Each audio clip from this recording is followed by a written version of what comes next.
What's up, everybody? Welcome to Podcast Now. I'm Alex, and in this video, I want to talk about Assassin's Creed Shadows length. This is something that, I think a lot of us just kind of assumed how big and how long this game was going to be. And to be fair, Ubisoft has given a lot of indications before, right, of kind of comparisons and lining this up with the Valhallas and Odysseys of the world. But there was actually an interview with the game's creative director from Genki, I believe over on Twitter, and they gave him just the info in terms of the length for this game. So let's go through. It's really just two different numbers here: 30 to 40 hours to complete the main story, and then double that, so roughly 80 hours if you decide to see every side quest and explore the open world in its entirety. Now, honestly, looking at that, now look, I'm not going to say 80 hours is a short game because it certainly is not, but, I look at that and say, is that actually all that bad? Is that actually all that long compared to some of the other entries? So, you go to it and you go to howlongtobeat.com. Now, sometimes these numbers, by the way, can be spotty. You can sometimes see walkthroughs that are like half the length. Sometimes my own playthroughs of some of these older games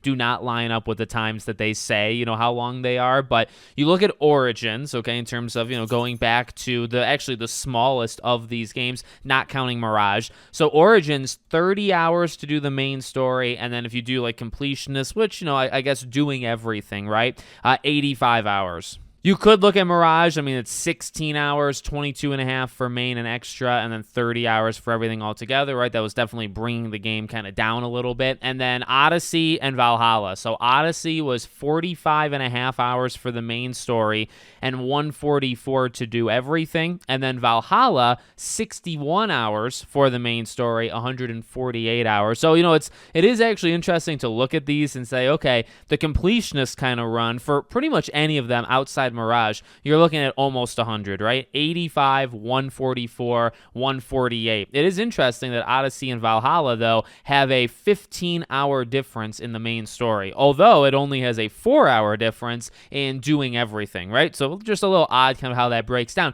However, okay, Shadows, again, being a game that I think many people, including Ubisoft, were comparing to those other ones, right? Actually seems kind of shorter, 30 to 40 hours and then 80 to do everything. That's more in line with Origins, actually, than anything else. That is less than Odyssey and Valhalla. And the interesting thing, and part of the reason why I wanted to make this video too, just to kind of bring awareness, let's not forget, 9 times out of 10, normally the studio overinflates those numbers. Now, I don't know if Ubisoft would do that, because you just look at, again, you look at the past games, like that is kind of in line, and there's really no reason to overinflate, in this specific case. But most times that happens. Most times if a developer says, hey, it's a 20-hour game, it's normally like 15. Now, yes, you're going to have people that spend 25, 30, 35 hours in it, but oftentimes, again, they actually go high. Normally, they say a higher number than what the thing actually is.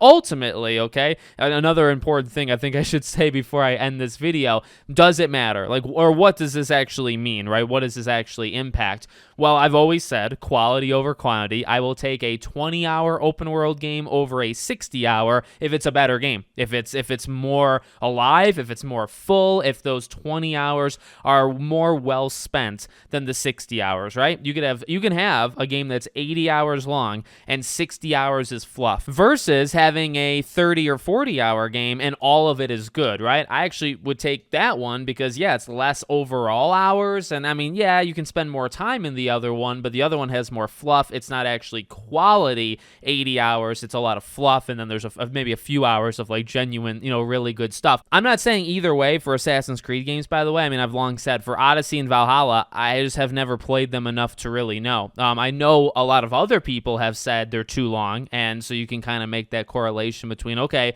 just because they're 150 hours to do everything, is that 150 good hours to do everything, right? So, it's going to be interesting. Ultimately, it's the same thing I've been saying for Assassin's Creed Shadows since the beginning. It's just got to be good, right? I don't care how long it is. It's interesting that it's shorter, right? And it's actually seemingly more in line with Origins than any of the other newer age Assassin's Creed games, but it's got to be good 80 hours. It's got to be a good 30 to 40-hour campaign. It doesn't really, I don't care if it's 5 hours. I don't care if it's a 100-hour campaign. I just need it to be good, as consistently as possible, throughout it. So let me know what you guys think in the comments. Make sure, as always, you're subscribed to the channel, bell icon turned on, and I hope to see you all on the next one.